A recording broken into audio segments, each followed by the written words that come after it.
السلام علیکم ورحمۃ اللہ وبرکاتہ۔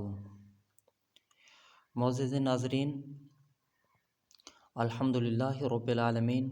آج ہمارا سبق نمبر 6 ہے اور تختی نمبر 4 ہم انشاءاللہ شروع کرنے لگے ہیں۔ تو الحمدللہ رب العالمین، آج ہمارا سبق آگے کی طرف جا رہا ہے۔ تو آج جو ہم سبق پڑھنے جا رہے ہیں، اس سبق کو کہتے ہیں حرکات۔ حرکات مطلب لفظ کے اوپر زبر زیر پیش آئے تو اس کو ہم کیا کہتے ہیں؟ حرکات۔ تو آج سٹارٹ کرنے لگے ہیں، شروع کرنے لگے ہیں تختی نمبر 4 کو۔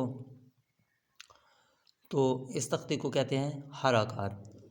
تو آئیں شروع کرتے ہیں۔ اعوذ باللہ من الشیطان الرجیم۔